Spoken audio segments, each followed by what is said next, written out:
This question is from CBSE 2025 physics examination. Statement of the problem says a battery of EMF E and internal resistance small r is connected to a variable external resistance capital R. अब ये एक battery है जिसका EMF E है और इसका जो internal resistance है, this internal resistance is small r and this is connected to a variable resistance को अभी हम लोग ऐसा भी रिप्रेजेंट कर सकते हैं, दिस इज कैपिटल R. अब इसमें इन्होंने क्या बोला है, obtain the expression for current in the circuit and the value of maximum current the battery can supply. तो अब इसमें बहुत सिंपल है, you can apply Kirchhoff's second law. Current का इसमें ऐसा डायरेक्शन अज्यूम कर लीजिए, this is the direction of current. Suppose the current is I, you can follow whatever sign convention you want to follow, या जिसमें आप expert हैं. हम लोग यहाँ पर क्या साइन कन्वेंशन फॉलो कर रहे हैं, that if you ट्रेवर्स in the direction of EMF तो पोटेंशियल डिफरेंस प्लस E होता है, और करंट के डायरेक्शन में अगर ट्रेवर्स करते हैं तो पोटेंशियल डिफरेंस माइनस IR होता है. तो you can follow whichever sign convention you want to follow, या फिर डायरेक्टली भी अभी आप करंट लिख सकते हो, बहुत टफ नहीं है. Total EMF of the circuit E है और resistance of the circuit small r plus capital R. तो कैसे भी आप कर सकते हैं क्योंकि इसमें बहुत सारे पार्ट्स हैं, so will be discussing those in detail. तो ये आ जाएगा -E plus IR plus I capital R is equal to 0, या I into small r plus capital R is equal to E. तो ये चीज़ अभी हम बोल रहे थे, this can be written down directly in the examination also, कि आप करंट इन द सर्किट अगर आपको बताना है तो टोटल EMF ऊपर आ जाएगा एंड नीचे क्या आ जाएगा, total resistance of the circuit small r plus capital R. तो ये तो फर्स्ट पार्ट आ गया. अब इन्होंने क्या बोला है, the value since this capital R is variable, capital R जो है वेरिएबल रेजिस्टेंस है, इन्होंने बोला है मैक्सिमम करंट चाहिए. करंट अगर मैक्सिमम चाहिए तो उसके लिए denominator for maximum current denominator minimum होना चाहिए, और इस डिनोमिनेटर में आप इंटरनल रेजिस्टेंस को तो चेंज कर नहीं सकते, but this external resistance is variable resistance, तो अभी हम लोग बोलते हैं इसको चेंज कर सकते हैं. तो अगर डिनोमिनेटर को मिनिमम करना है, so we say that minimum value of denominator कब मिलेगा, when the external resistance is 0. External resistance अगर 0 होगा तो करंट की वैल्यू मैक्सिमम होगी, और ये मैक्सिमम करंट कितना आ जाएगा, E upon small r. So these are the two answers to the first part. Second part में इन्होंने बोला obtain the terminal potential difference across the battery and its maximum possible value. अब terminals अभी हम लोग कह सकते हैं A and B are the terminals of the cell. ये दो टर्मिनल्स हैं, तो पोटेंशियल डिफरेंस कैसे लिखेंगे, जैसे अभी हम लोग जो भी साइन कन्वेंशन आप फॉलो कर रहे हैं, A से स्टार्ट करेंगे, सबसे पहले सेल मिलेगा, चलने का डायरेक्शन A से B अगर अभी हम लोग मूव कर रहे हैं तो पॉजिटिव टर्मिनल से पहले पॉजिटिव टर्मिनल मिल रहा है, फिर नेगेटिव टर्मिनल, मतलब पहले हायर फिर लोअर, मतलब ड्रॉप आ रहा है. सो VA माइनस E यही लिखा हुआ है, and this will be plus IR is equal to VB. इसमें भी अभी हम लोग ये बोलते हैं कि आप इस रिज़ल्ट को डायरेक्टली याद रख सकते हैं और डायरेक्टली एग्जामिनेशन में लिख सकते हैं, E minus IR. So terminal potential difference of the cell will be E minus IR.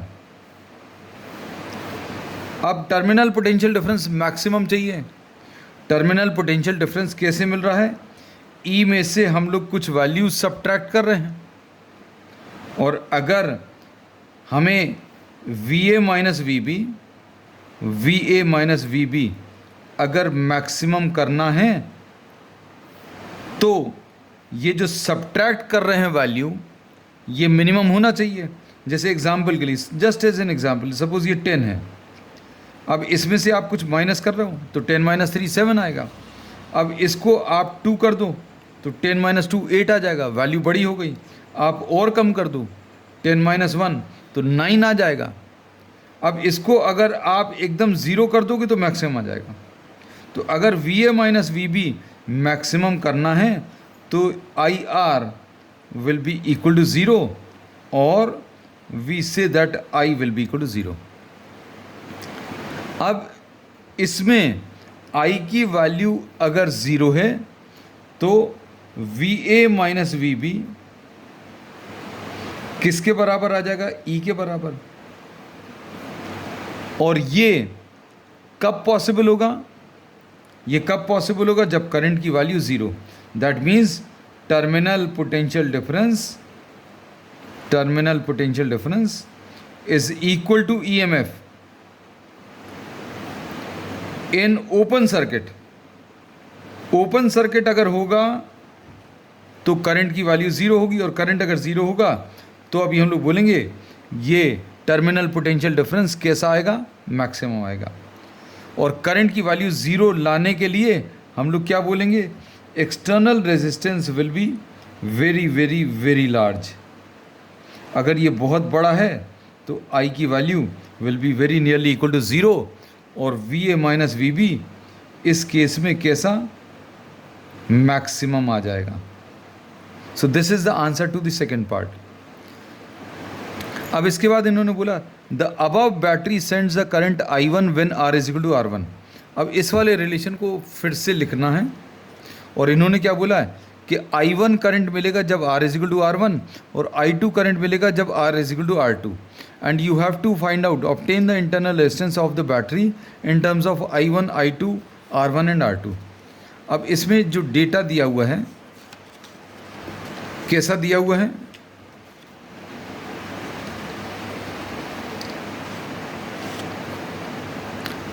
अब इसमें इन्होंने बोला है ये कौन सा पार्ट है? This is the second part.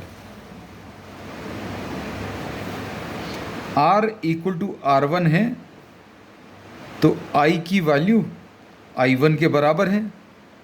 अब हम लोग इसमें सब्स्टिट्यूट करेंगे, किसमें? I is equal to E upon capital R plus small r।